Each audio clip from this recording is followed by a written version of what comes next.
what's going on, Rico gang? Welcome back to my channel. And today we got a special guest, man. One of the giants in the crypto space, if you ask me, bro. My man Matt Crypto in the building. What's going on, bro? What's up, dude? I would not call myself a giant by any standard, that's for sure. Right.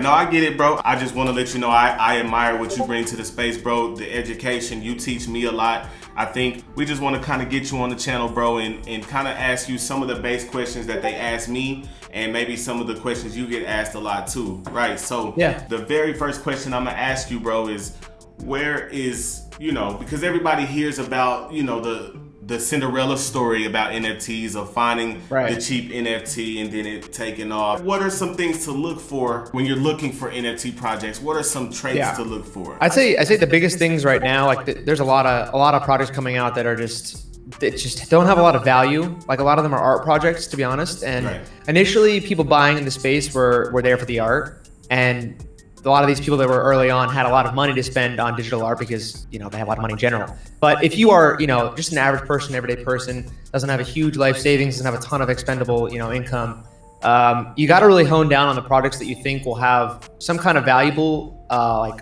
use case for the holders that buy in. Right. That's generally the ones we're seeing do better. Sometimes there's just art projects that are really great. Like if you have a great artist, like Xcopy just came out, which is by an artist that has a really fucking huge background. So for that kind of scenario, like obviously sometimes art does make people a lot of money. But generally speaking, right now I would say look at the team and look at the use cases. And sometimes it takes a lot of research to understand like what a project really brings to the table. There's a lot of cookie cutter stuff right now, like there's going to be merch and there's going to be a token with a token utility where you can get whitelist for other projects, you can get access to other products, or you get an airdrop for later things in our project, which is kind of just delaying the use case really in that scenario. So I would say, like, what do you get on day one after you mint? That is the question you have to ask every project. If you get something that you're like, oh, this is true value, it's not just merch or money off merch or access to the community. Sometimes the community is really valuable, but generally speaking, new mints are not going to have an insane community from day one. Maybe the team is the value, right? Maybe the team is the utility, and maybe you're banking on, they don't have anything like super concrete day one, but the team has background in some major brand, or they have a lot of experience in this space already. Like that is the project that you might want to look at and be like, okay, this is worth buying in at mint, expecting that it might go up. And we believe in the team that, you trust the team's going to do well and provide value for it. Sometimes there's big influencers like Alex Becker or Journey Crypto. Like those guys, both of their launches didn't really have, like Neo Tokyo was a different kind of launch. So it's not a great example, but Journey's, right? His was a 1 ETH buy-in if you got the lowest price. And to be honest with you, his only utility he was talking about on day one for that mint was his other two collections. You're gonna get 2 free mints for his other collections. No idea what those collections do, no idea what the value is, no idea when they're gonna come. Like you don't know anything, right? You're basically buying blindly, hoping that it works out. But the reason I bought that project in particular is because that's a guy who I've watched on YouTube for a while. He's got a credible audience, right? He's got some understanding of the space. He's got 100 Bored Apes. Like clearly he has some idea of what works, what doesn't. And someone on his level, like any influencer really, the benefit with following an influencer or someone that's got a name in the space is that if they screw people over, their reputation's ruined forever. Right. So there's a lot of incentive for someone like me or like you to be completely transparent and honest and really try to add value, because everything that we do is scrutinized to the highest degree. Everyone can see what we're doing. It's public.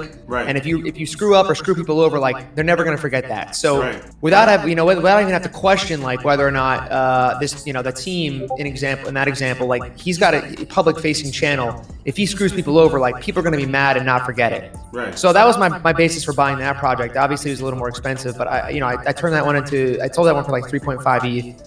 So, I 3X that one, but you can use that same logic for any price project.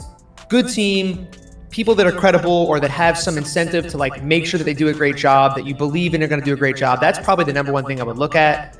And then if it's, you don't know the team as well, or they're a new team, or they're not fully doxed or whatever, then you got to look at like, what are the clear value points they're adding? And do I think they add value for me? And if they do add value for you, then the next step is, do they add value for other holders in the group?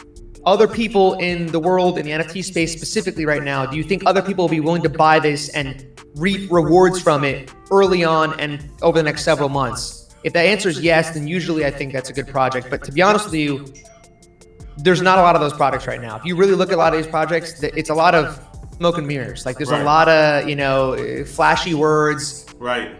Heavy promises, not a lot of stuff happening. Yeah, heavy, like you said, bro, heavy promises. You know, I've noticed a pattern in, you know, like just copycat roadmaps, bro. Just like, you know, there's not anybody really doing anything that's like, oh man, that's changing the game up a little bit, right? So, you kind of actually what's great about you, bro, and about what you just did is you kind of answered maybe 2 or 3 of the other questions that I had just in that spiel, bro. And I will say, like, a lot of these new companies and new NFT collections are not going to have, you know, the best people that have done this previously necessarily. Right. And that's when you really have to like question, like, if for an animated series example, animated series is not an easy task. Right. It's probably not that far. Well, it's getting on the level of like game development, which I would say for some people who don't know is like extremely difficult for so many reasons.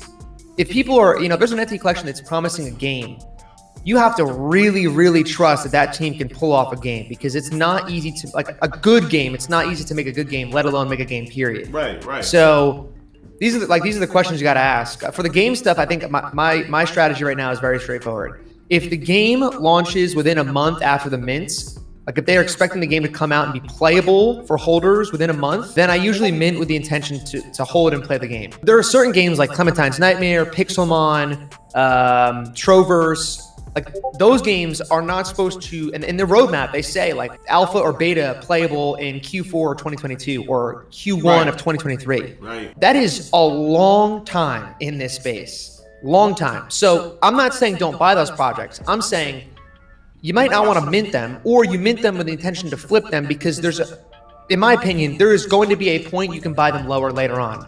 Because there is no way that a team that is truly developing a game on those levels is going to be able to constantly provide other value points for holders along the way. Another question that I kind of had wrote down was, we went over sort of team. Is there, because people ask me a lot, bro, like, is there a solid price point? Like, what's too high, what's too low? Right. Even spending hundreds of dollars for someone new to the space is a big deal. Like, right.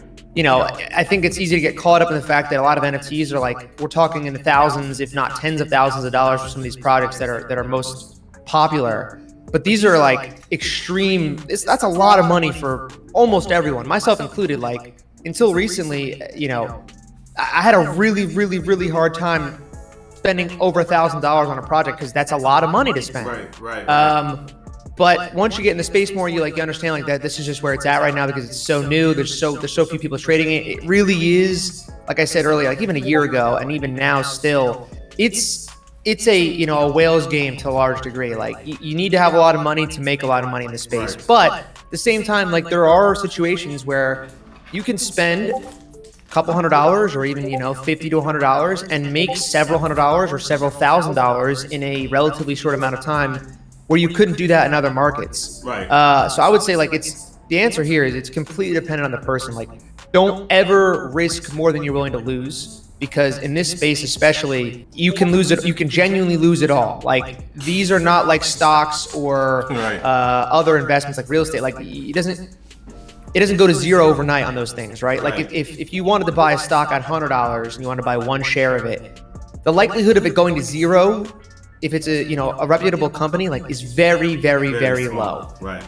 With NFTs, all it takes for it to go from whatever you bought it to zero is nobody willing to buy it. Right. If nobody likes the product anymore, it doesn't matter what price you list it at. If you list it for 1 cent and no one wants to buy the project, it's worth zero. Right. So it's very easy to go from $100 in this example to $0 like overnight if no one cares about it anymore. And in this space, people really move on quickly. So there's a ton of risk in that way. And I would say if you're new, like I would spend what I tell my people in my group is spend 2 weeks just watching and participating, like fake participating. Mm-hmm. Say like, hey, I want to buy this project, but don't buy it yet, because see how it goes. Right. Try it out as if you were going to buy it. See if you would have made profit. See when you would have sold it. Calculate all the fees, calculate all the royalty expenses, and see if you came out on top, if you lost money, made money, whatever. Right. And then after you've done that a bit and get a bit of a feel for how things work, then you can probably start doing it. Because I'll tell you right now, I didn't do that. I don't think most people do that. Most people think, I'm late to the game, I'm late, I gotta buy right now, I gotta get in before it's too late. Right. And then they make a purchase that is not well thought out, not well researched, and next thing you know, they lost a bunch of money and they have, they feel bad about the space. Right. That's exactly what I don't want to see happen, because that's how people get burned and then don't want to be a part of the space anymore. And truthfully, like, most people are going to lose money on their first trade. I lost money on my first one. I was flying home from LA to New Jersey. I thought the same thing. I guarantee people watching this video right now are thinking, it's already happening. I'm late to the game. I got to get in. Right. That's what I thought 9 months ago. Right. So I bought into this project. I spent like a couple $100, and it didn't go anywhere, and I lost money on it. And I was like, in hindsight, a couple months later, I was like, wow, like, it's obvious why I didn't go anywhere, but I didn't know any better because I just wanted to buy the first thing that I saw pop up that I had a chance to buy. Right. I also think one of the other tips I would give people that are new is, and I made this mistake horribly, there's a collection called Oni Force, and I had the chance to buy it at its mint for about $100 or so per NFT. But I wasn't willing to do it because the gas at the time, when there were gas wars before whitelists became a thing, there was $400 in gas to get the NFT. So I was like, there's no way I'm paying $400 in gas to buy an NFT that cost 1/4 of that price. Right, that's insane. Right. You're not gonna do it. Well, turns out 2 weeks later that those NFTs I was going to buy ended up going to 9 ETH at their peak. So I would have made like $30,000 or $40,000 in a week if I had just paid the gas. The moral of the story here is, you have to understand that you are going to pay a ton of money in gas over the course of trading NFTs. It's just part of the game. And for me, someone who's like a bit more frugal and more like fiscal with my money, it was really hard for me to even get myself to want to spend money because the fees were just ridiculous. I'm like, why am I paying this much in a fee to get this thing that's not even that much money? Don't even cost that much, right? Yeah, it really, it's mentally, it's not the same as anything else you're used to. So you have to understand, like, unfortunately, it's part of the game. And that's why, like, people see like, oh, I made $20,000 in this flip. Well, truth is, they made $20,000 and then they got 5% or 10% taken out for royalty fees. So that's $2,000 in fees they lose. And then the transaction fees sometimes cost, between $50 and a couple $100. So like, when you see these massive gains, people are making that much on some flips, but you have to understand, like, there are also a lot of fees involved. When it comes to sale, when's the right time to sell? And on top of when's the right time to sell, like, is there a specific place that you have to sell? So the first question is, when is the right time to sell? That's impossible to answer. I would say that there are two things that I always think of. I mean, you can ask yourself the same question when you bought it. Are the same principles, like, is the team still really good? Is there still a lot of potential for growth? I like to look at risk versus reward, and this is, again, subjective to each situation. What is if it goes to zero, how much money will you lose? How likely is it that it goes to zero from where you're at right now? So let's just say that you have an NFT and it's worth 1 ETH, to make numbers really simple. What's the likelihood that it goes to zero? And if it does go to zero, I lose 1 ETH, right? So $3,000 roughly. Right. I can lose $3,000, or what do I think the potential is in the next couple months or a year even? If the potential is, let's say, it goes to 3 ETH, and I think that's the absolute highest it could go. The potential to earn there is 3x or 2 ETH, right? So I could earn 6,000 at best, or lose 3,000 at worst. To me, depending on where I'm at, let's say I bought in, I don't know, if I bought in at 0.5 ETH, right, and I've already made 0.5, this one's probably a 50-50, right? There's good upside at the peak, but it's usually unlikely that where you think things will go to the top, it usually never gets there, right? That's like the best case scenario. So let's say maybe it goes to 2 ETH realistically as the peak, and I have to wait a couple months. So I can make $3,000 in a couple months, or I could lose, up to $3,000 in X amount of time. Don't know how long. But I'm already up in my investment. At this point, personally, I would say I'm probably going to take profits, because no one will ever went broke taking profits, first of all. If you take profits, you can't lose, right? So like, there's that.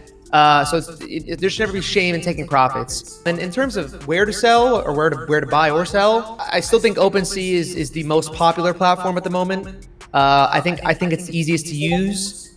It's got a lot of issues. but it's definitely the staple. Like when people look for prices, they look on OpenSea. Right. A close second, I would say, is LooksRare. It's a little bit less simple to use, in my opinion. But the fees are slightly cheaper. It's a 2% commission fee for LooksRare, and you get some of that commission back for selling on LooksRare or buying on LooksRare. Like, is it too late? Am I, NFTs is still new, bro. It's still new.